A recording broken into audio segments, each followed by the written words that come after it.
Are places like these in Chongqing slums, or are they just urban villages like old neighbourhoods? Well, today we'll take a closer look and I'll try to answer this question as the show goes on. 你好，可以到楼上看一下吧。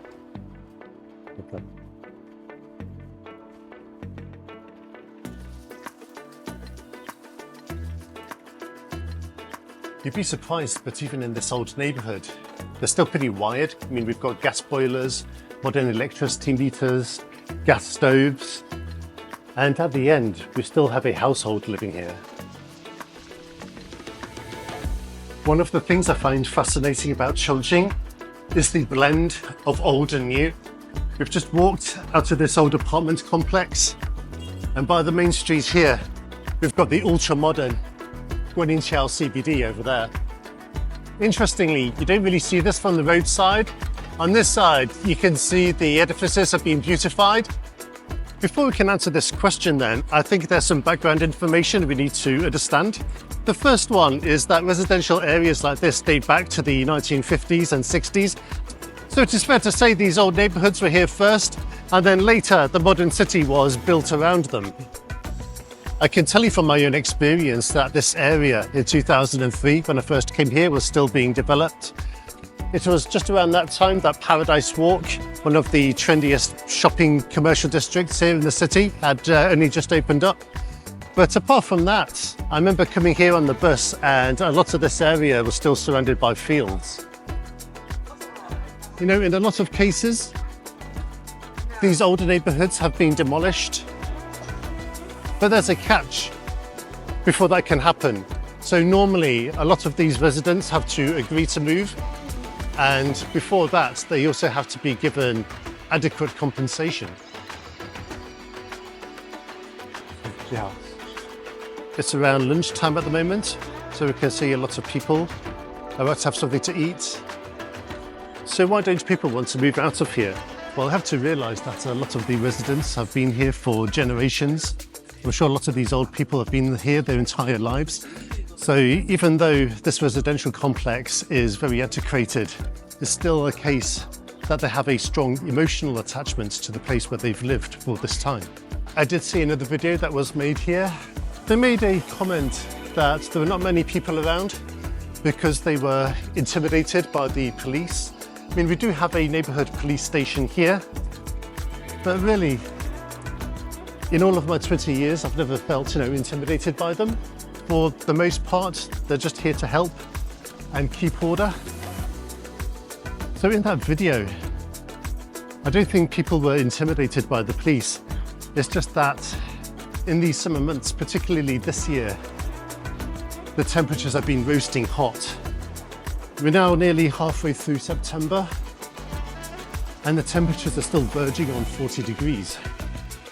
And for that reason, a lot of schools, including the two where my daughters attend, the new term has been postponed to as late as the 18th of September. We have another little restaurant here. Some locals enjoying themselves. Those fans are very cool and refreshing. Which way shall we go? A second point I think you need to understand is that, unlike slums in other countries, the first one that comes to mind would be the favelas in Brazil. It's not like the residents are cut off from society. They're not up on the middle of a mountainside or something. Literally, you can walk outside of this area, and then right on your doorstep, you have the ultra-modern Guanyin Qiao CBD area. And there's nothing stopping them from going out, leaving, having a good time, anything they want to do really. Unlike slums you might find in other countries, this residential community, even though it looks really old, is pretty wired. I mean, they have all of the public utilities you need for everyday life, like electricity, gas and running water. Then obviously they also have public services. I mean, you can see notices for medical treatment, there's refuse collection most days. And also it does look as if they get by quite comfortably in the summer. A lot of these apartments here also have air conditioning units hanging outside the windows. And although I do get a few strange looks walking around here, I do feel very safe. I don't think there's any threat at all that I'm going to be mugged or have my iPhone stolen or anything. There's also a lot of business activity going on here. So this is like a barber shop, hairdressers I should say, and a tattoo artist. Now I wouldn't call places like these massage parlors. These are kind of more like Chinese medicine practitioners. You could call this reflexology if you like. So different acupuncture points on your spine correlate to different organs of the body. Okay, yeah, it's very kindly offered me a drink of water. 中医疗法啊，那你这里的专长是什么呢？这里有哪些病为主？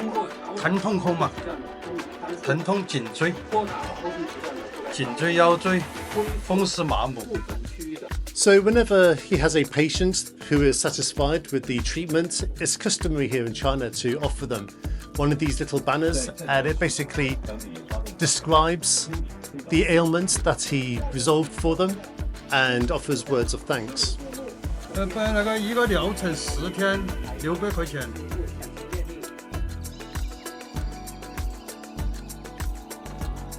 Let's take a look inside here.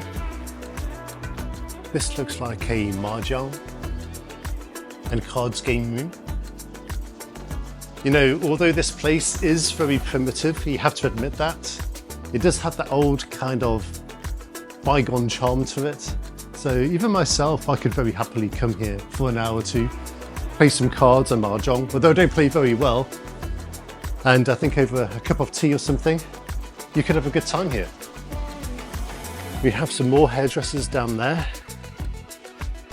People drying their clothes. Then we have a lot of these old skills too. So here we have a tailor. So if you have some torn clothes, a pair of trousers that you need patching up, you know, she can do it for you. Here we have rice wine. So some of these are pretty cheap. The retail price of this one is only 11 yuan per half kilogram. Another thing that I'm doing as well is mixing these raw ingredients. It could be Chinese medicine, or it could be lemons or berries. And they just mix them up with the rice wine for X amount of time. And then it just gives the alcohol a special flavor to it. We're more or less back to the starting point. But I haven't finished yet. I'm going to talk about some more background information before I come to the final question. Coming down here is really like stepping back in time. I remember 20 years ago, this was still common to see. I suppose a lot of the old homes here used the old-fashioned keys. I mean, people in the big city kind of like these smart locks with facial recognition and fingerprint technology. Okay, and the final point I would make then is that unlike residents of slums in other countries worldwide, the people here are actually pretty rich, asset-wise. I don't know how much money they have in their personal bank accounts, but when the day comes, they choose to move out of here en masse and go and live in modern apartments, they will get a huge financial compensation package from the real estate developer. And for a place like this, right next to the Guanyin Qiao CBD area, I mean, that could run into millions of yuan at least. You see people are cooking lunch and the extractor fan is blowing all of the smoke out into the alleyway. There we go then. So this is by no means the only old urban village in Chongqing. There are many of these you can find around the city. I'd say a lot of them nowadays have been demolished. Eventually the day comes, they get bought out by the real estate developer and they move into modern homes. But I guess for the people living here, they're in no hurry. Like I said, even though on the outside it might not look like much, but it does have like a very strong community feel in here. And unlike the bustling modern areas about 100 meters away, I think you can really come in here, relax, talk with your friends, have some good old-fashioned food. Okay, so what's the place we've just toured? A slum or an urban village? Well, I respect everybody's opinion, so I will not reproach you for disagreeing with me. But 100% in my mind, It is an urban village. One is that, unlike slums in other countries, the people living here are very rich asset-wise. They're also very wired. They have all of the modern amenities that we need for everyday life, access to public services like healthcare and schools. We've seen all of that. And also, like we've just done, it's not like the people living in this old community are cut off from society. All you need to do is turn a corner and then you're up here in the CBD area. We've got access to the Guanyin Qiao CRT metro station, and from there you can go anywhere in the city. So I really hope you've enjoyed this walk and talk in one of the old residential communities of Chongqing. Don't forget to let me know what you think in the comment section, and please do subscribe if you want to see more content from here in China. Okay, so I'm James, thanks for watching, and I will catch you again later.